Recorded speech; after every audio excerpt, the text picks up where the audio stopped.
Magandang araw ng Miyerkules po mga bayang karerista.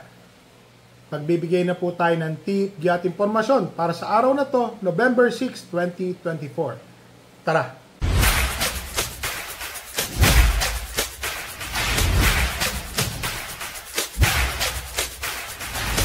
So mga bayang karerista, hinawakan ko po. Nasa process of ini-improve po natin yung ating mga pinamimigay na caps.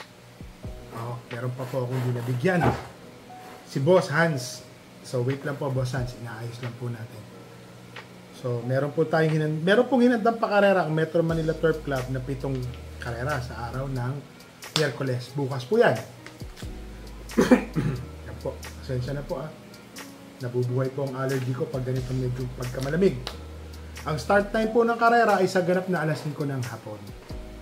Dito po sa race number 1, rating 5, non-placer, mga hindi po natitimbang, mga nakababa. Kagaya po neto. Entry number 3. Para sa akin po, horse to beat, Rise Up. Napakainam na kabayo.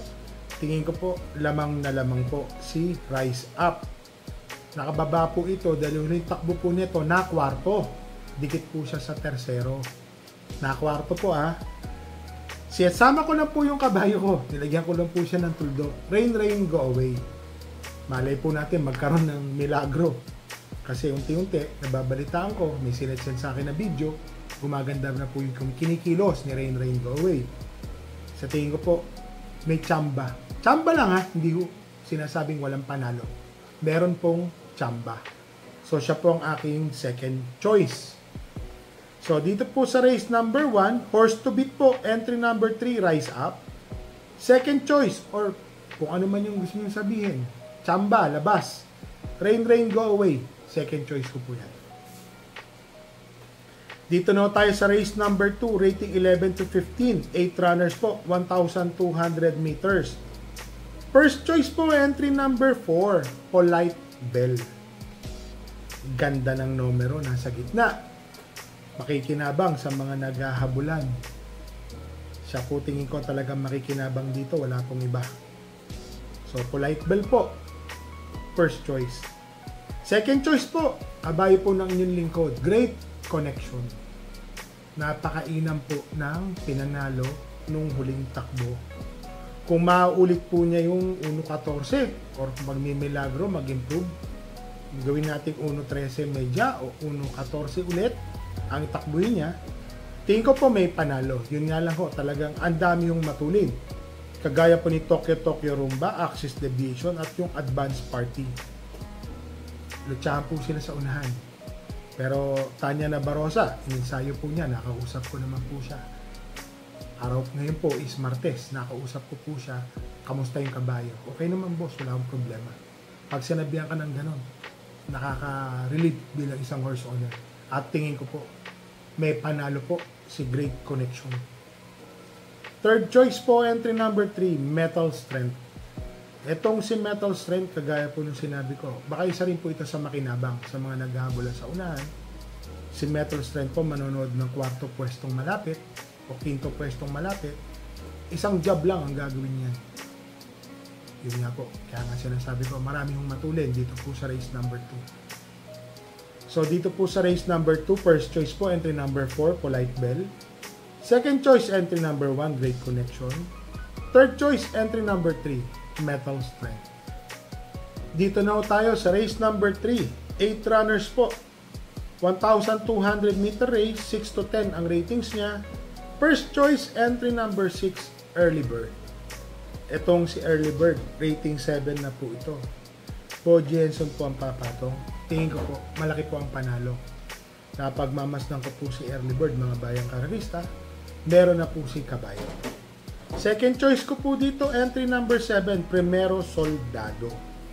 Yun lang po, talagang meron lang po itong problema talaga sa starting gate, mga bayang karerista. Medyo naiiwan ng bahagya. Bahagya na lang, dati kasi talagang iwan na iwan Ngayon po, naisasabay na po ni Ryan Base.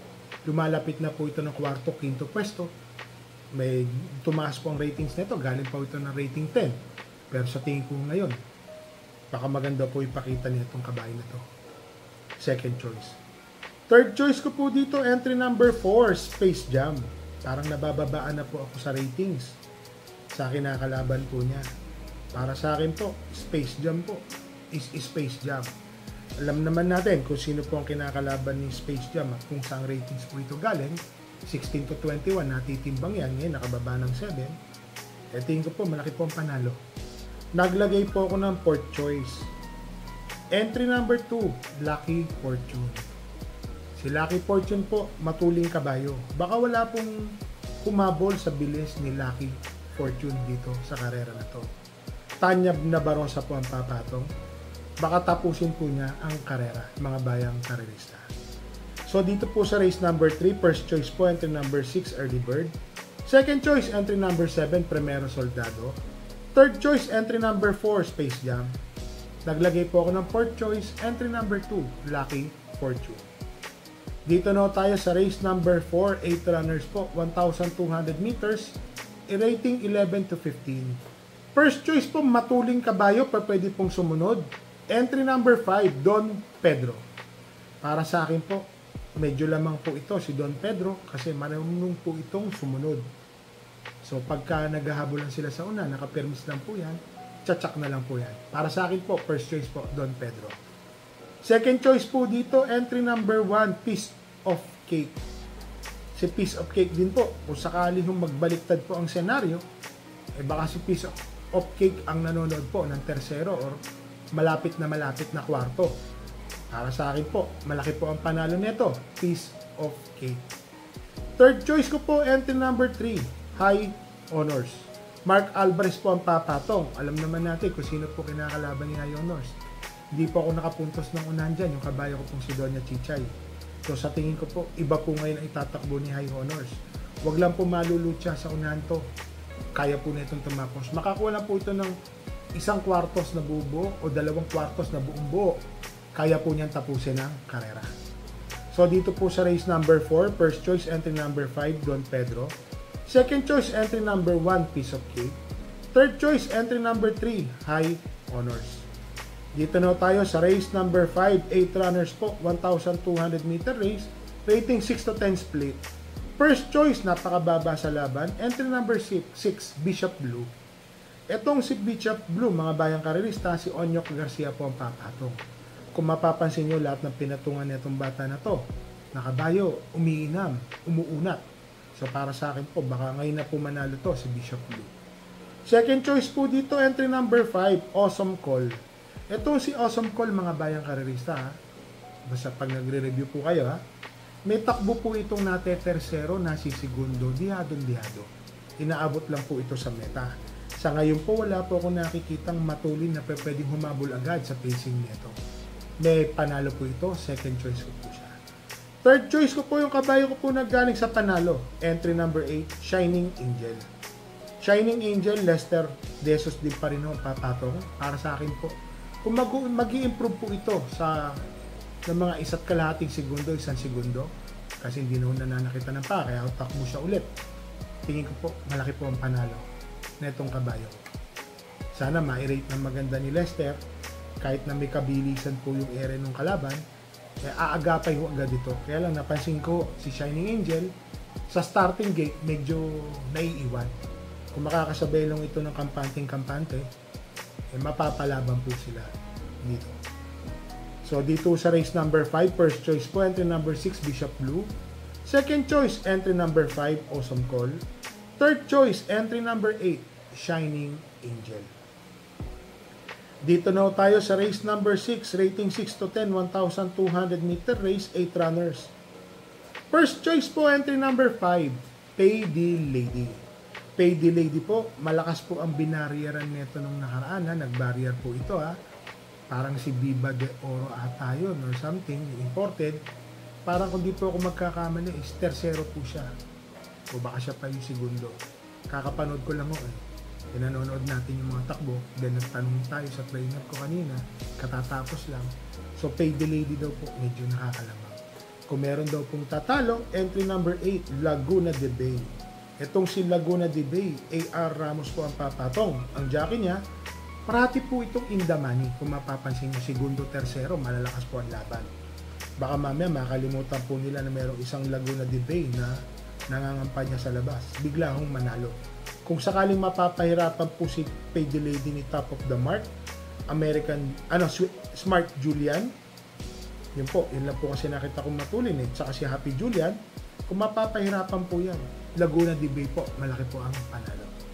So dito sa race number 6, first choice po, entry number 5, Payday Lady. Second choice, entry number 8, Laguna de Bay. Dito na tayo sa race number 7, 8 runners. First choice po, ano po ito? Rating 22 to 27, 1,200 meters. First choice ko po dito, entry number 2, Autumn Shower. Ang inam po ng pinanalo nito, same distance, 1.13. Napakagaling na kabayo.